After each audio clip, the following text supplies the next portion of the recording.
Hey guys, Darren Graham here again, host of Big Ten Live, the new host of Big Ten Live. We already did our first live stream last week and it was a smashing success. Had a great time over there. By the way, we're going to start having guests on each week, which will be awesome. We got a few lined up already. So if you haven't already, give this video a like, by the way, and then get subscribed to the Big Ten over at the Voice of College Football so you get updated and reminded whenever we come out with a video like this. And when we go live every Monday at 8 p.m. to talk all things Big Ten football. And of course, today we're going to talk some Penn State because Penn State still to me seems like a team that in some ways is getting overlooked and underappreciated in this Big Ten race. And we're going to kind of look at it from three different perspectives because I think there's really three key factors as to why I think you shouldn't discount or count out Penn State from this Big Ten title race. You really shouldn't. If you watched my channel, by the way, Darren Talks Ball, my other channel, I did a big preview and prediction video for Penn State for the season, and I predicted this team, and now many people know I've been down on Penn State in previous years, but I predicted this team could go 10-2 or even 11-1 this season, earlier this offseason, before the season started, and I'm going to stand by it at this point. I watched that Illinois game, I watched the West Virginia game, I went back and rewatched the film on the Illinois game, which, by the way, I do think was a good quality win for them. Top 25 program. I know Illinois may not be all they're cracked up to be at this point in the season, but you got to give it to Illinois to some point. They're a very disciplined team, played really well, played fast, and played to, I think, about their best ball that they could have played given the matchup that they had against Penn State. Because, again, Penn State is a very, very good team. But we're going to go through three different kind of perspectives and cover three different areas of this team and things kind of outside of the building with the team, and particularly schedule as to why I think Penn State could easily win the Big Ten in 2024. Now, yeah, I'm not just saying get to the Big Ten title game or maybe get close and go 10-2 again. Why they could be the Big Ten title holders by the end of the season. The first thing we're going to do is we're going to go over the offense. And my keywords that I really have written down in my notes here, and the thing that I keep coming back to with this team as I watch the film of them, is how efficient this offense is. In fact, I have it written down, three words: efficient offensive production. And now that comes from multiple factors. It's not just the talent that this offense has. Of course, we'll get into that in a minute. It's not just the scheme. It is a big part of it. Andy Kotelnicki has really figured some things out with this team. He's really brought over a lot from Kansas that he used to run over there. Speaking of running, the ground game is back at Penn State. If what happened against Illinois is any indication of what this team can do going forward, Penn State will win the Big Ten title this year. I'm just going to say it right now. I was very impressed. And I know this game only ended 21-7, and there were some missed field goals and some missed opportunities in that one. Special teams has been a concern for Penn State so far this season, but if they can run the ball and they can play defense, and of course we're going to get into the defense here in a minute, as well as they have, they can absolutely win this conference this season. And then, of course, they have what I would call, and some people may get frustrated with this, but I'm really trying to pin down a term or just a short phrase I could use to describe Drew Aller. The phrase I've really come to, the conclusion I've come to, is that he's really a game manager plus. Some of his best characteristics really fit with the vibe and the general philosophy of this team. He doesn't turn the ball over. He doesn't throw interceptions. That's been the case his entire career so far in college, by the way. I believe he only threw like 2 last season. And then when he needs to make a plus throw downfield, he has the arm. And so far this season, I can't believe I'm saying it because anyone who's been following my channel, again, over at Darren Talks Ball, you can like, share, and subscribe over there as well.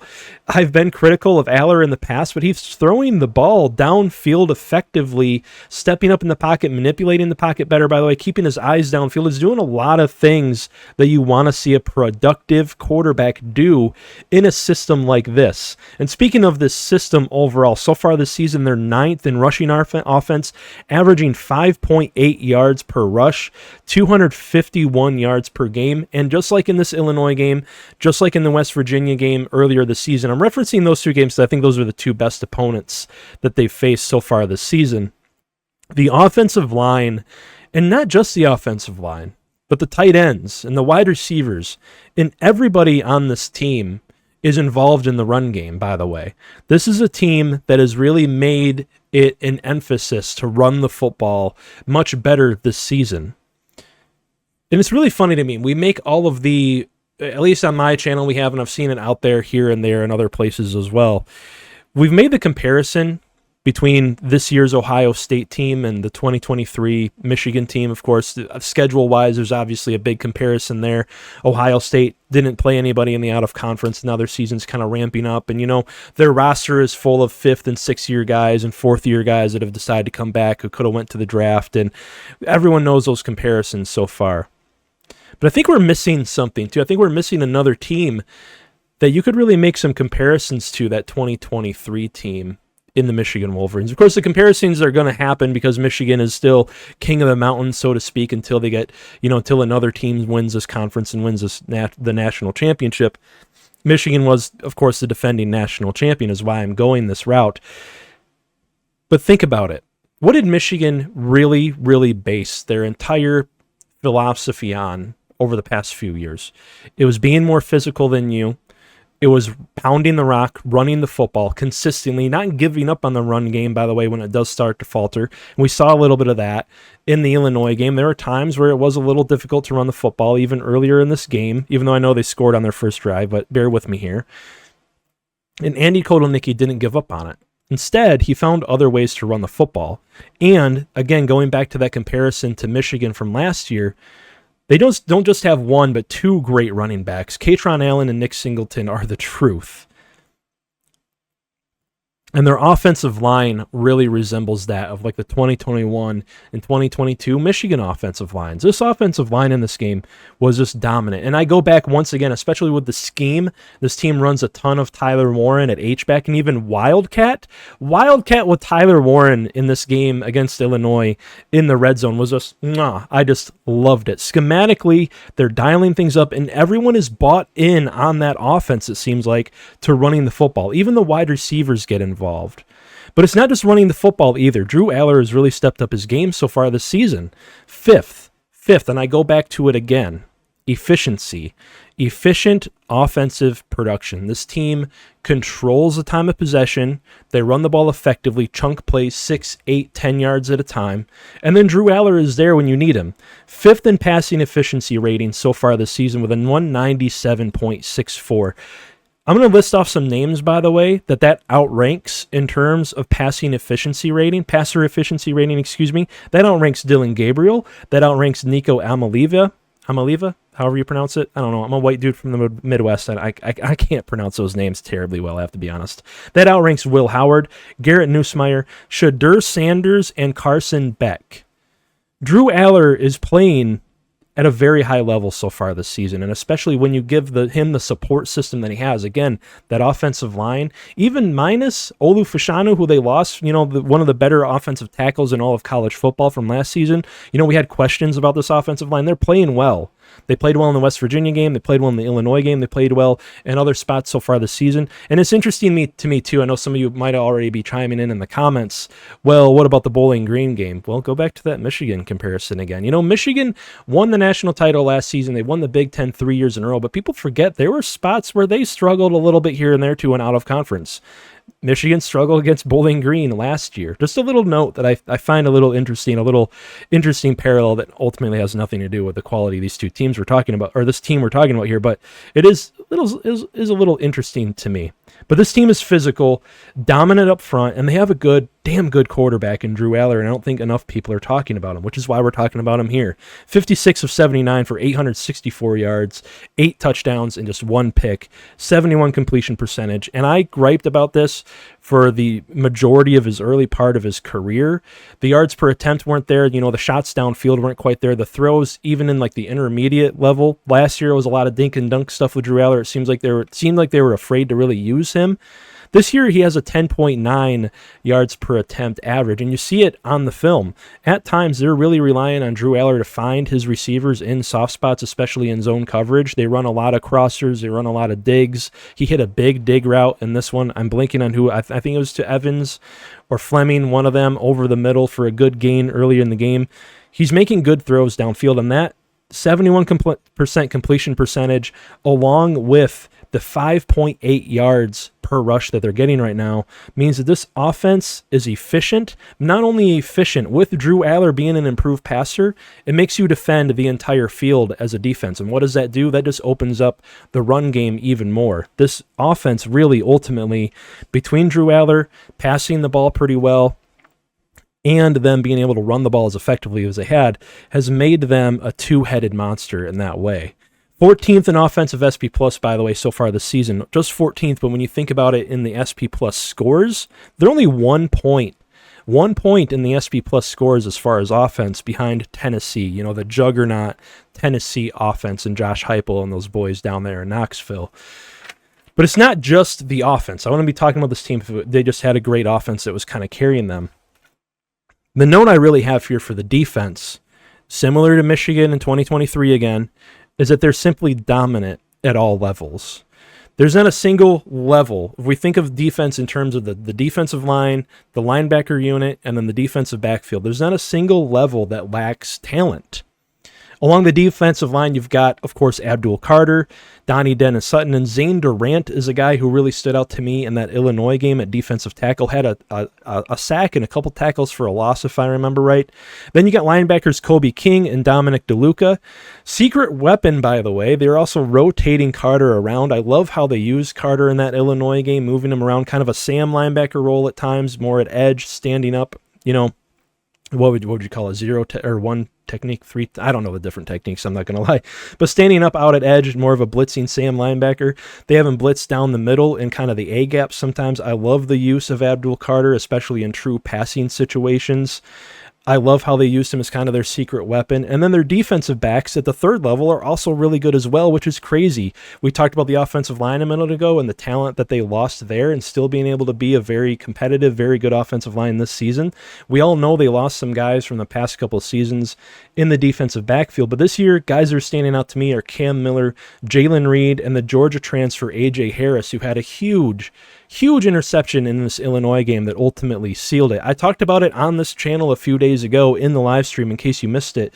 That, going back on the Michigan analogy, the Michigan comparison again here, the kind of boa constrictor mentality in the way in that game was kind of alive and well for Penn State in this game against Illinois.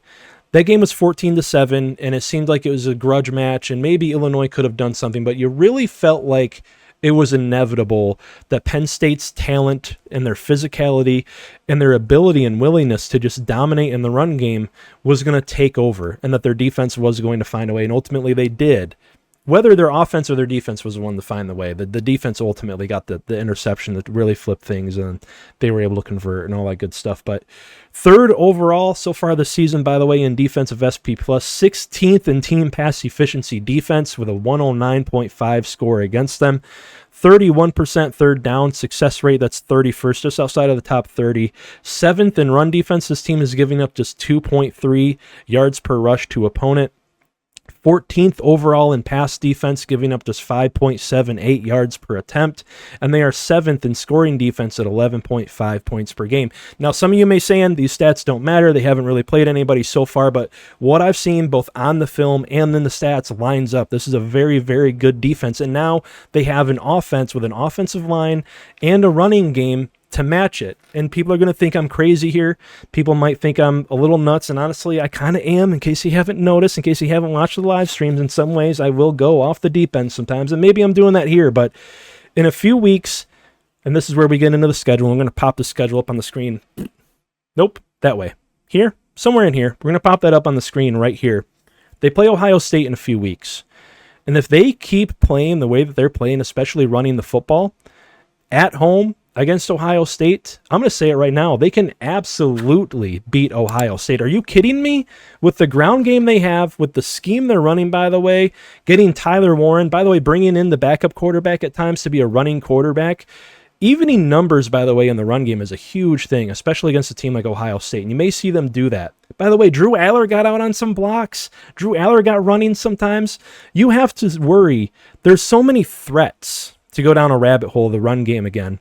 with Penn State. There are so many threats on the field to run the football at any given time. When they get into those H-back formations and that T formation and some of the more like wing T style formations with both running backs on the field and Tyler Warren out there at sometimes, there's so many possible potential ways they could go with the football there. By the way, they bring a lot of guys around on motion. They get your linebackers out of gaps, and then you're screwed. You're just flatly screwed after that. They did it to Illinois, and I wouldn't be surprised if they can do it to some teams on this schedule, because this schedule is, if I'm a Penn State fan right now, I'm basically hanging around till the college football playoff, because this is an easy path to being one of the 12 teams in the college football playoff. But I'm going to say it again, this team could win the Big Ten. They could win the Big Ten outright with as well as they're playing right now. Again, only beat Illinois by 2 touchdowns, and all the box score watchers will be saying, well, Illinois isn't actually that great, and they're going to lose to Ohio State again like they always do.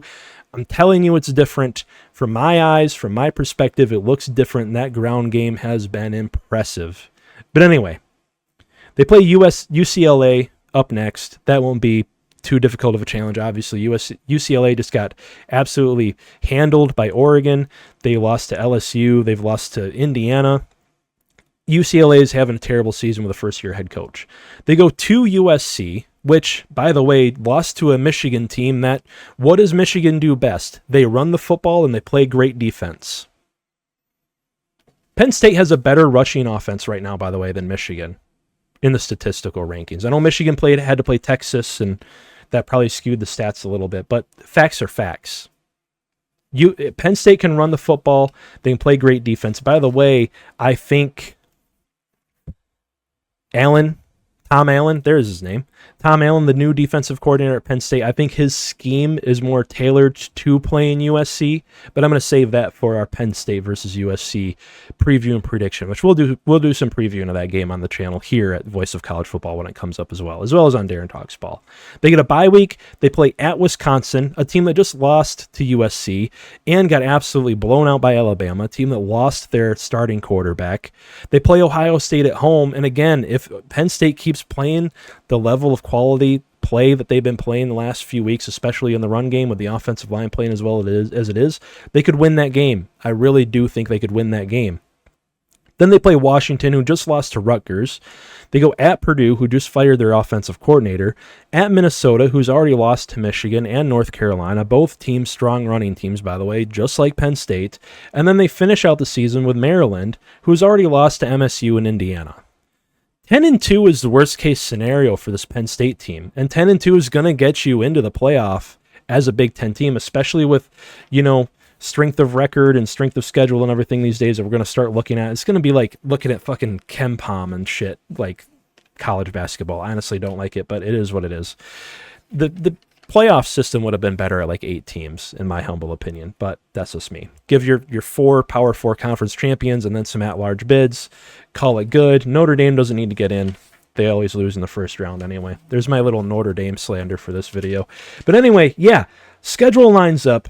Defense is playing incredibly well, out of their minds, talent at all 3 levels, and don't look now, but that run game is legit. I'm telling you, both with the scheme, that scheme is going to give trouble to even the Ohio States and the D'Anton Lynn at USC's of the world, especially.